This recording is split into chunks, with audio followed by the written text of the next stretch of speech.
बताओ यार, किसी के पास है इस चीज़ की सनद कि मेरी ज़िंदगी यहाँ से यहाँ तक है? अब आप में से कोई भी बंदा ये बता दे कि यार मैं यहाँ से उठ के भी जाऊँगा, किसी को नहीं पता है।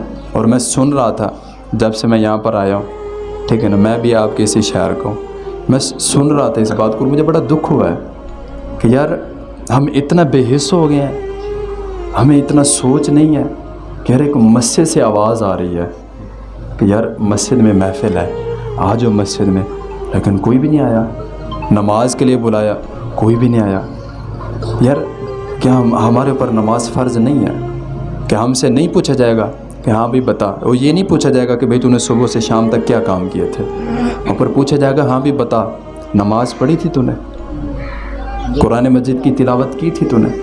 और भाई हमारी तो हालत ऐसी हो चुकी है कि हम अखबार 20 रुपये का ख़रीद लेते हैं, ख़रीदते हैं ना आप तमाम अहबाब, दुकान पे जाते हैं कि भाई यार अखबार दिखाएं मैंने पढ़ना है, और ये भी हमें पता है कि उस अखबार में खबरें झूठी होती हैं। और बड़े अफसोस की बात है कि आज का मुसलमान झूठी खबर पैसे देकर ख़रीद लेता है, उसको पढ़ना है, लेकिन जो सच्चा कुरान है जो फ्री में मिलता है उसको नहीं पढ़ते हैं। नारे तकबीर, नारे रिसालत, नारे खिलाफत, नारे हैदरी, अज़मत मुस्तफ़ा। फिर भाई ये देखो ना, आज मैं एक जगह पे बैठा हुआ था तो एक बंदा आया, मुझे कहता कि यार मैं ना रात को सोया हुआ था, तो रात को ना एक पहर में मेरी आँख खुली, तो अचानक से मैं डर गया, तो मैंने टीवी ऑन किया तो एक ख़बर चल रही थी, वो सुबह आके बता रहा है कि यार मैं रात को डर गया था और ये ख़बर चली हुई थी, मैंने टीवी पर देखी है, और वो सुबह बता रहे थे कि नई ख़बर है, हम तो सोए, हमें तो नहीं पता कि रात को कौन सी खबर चली है।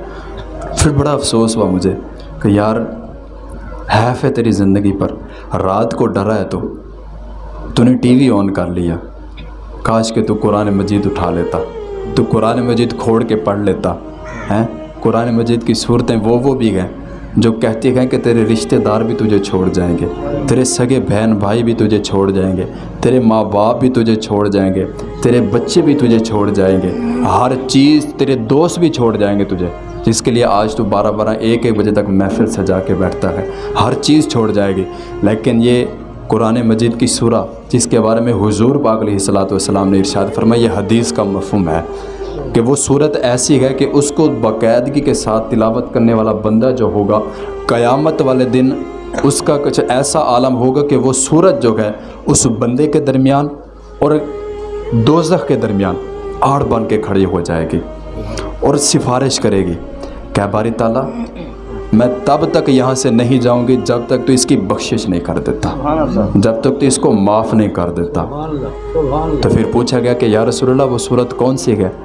तो फिर जवाब दिया हुजूर पाक अलैहिस्सलातु वस्सलाम ने कि वो सूरत है तबारकल्लज़ी बियदिहिल मुल्क, सूरह मुल्क, जिसको आज हम नहीं पढ़ते हैं। सुबह उठे हैं जनाब, हमें रात को मैसेज आए, हमें फ़ोन है कि जी सुबह इतने बजे तूने दुकान पे पहुंचना है, ईद का रश है, इतने बजे मीटिंग है दफ्तर की, तूने पहुंचना है। तो ये जो हमारे नौजवान बच्चे हैं सुबह 4 बजे भी उठ जाएंगे हैं। अगर हमें पता हो ना कि जनाब हमने 7 बजे कहीं जाना है काम पे, तो हम तैयारी करने के लिए 2-3 घंटे पहले उठ जाएंगे, लेकिन नमाज के लिए नहीं उठेंगे, सोए रहेंगे। तो ये भी ज़हन में रखना भाई, बिस्तर पे सोए सोए रब नहीं मिलता। घरों में पड़े रहें तो फिर कुछ भी नहीं हासिल होना। अगर कुछ हासिल करना है, अगर अल्लाह को राज़ी करना है, अगर अल्लाह को तलाश करना है, तो उसके रास्ते में निकलो, उसको ढूंढो, उसको तलाश करो। ये हमारा असल मकसद है। ज़िंदगी गुजारने का मकसद ये नहीं है कि उठना है, रिज़्क़ तलाश करना है, खा के सो जाना है, बच्चे पैदा करते जाओ, रिज़्क़ इकट्ठा करते जाओ, बस ये ज़िंदगी नहीं है हमारी भाई। हमारी ज़िंदगी का असल मकसद जो है वो इबादत करना है।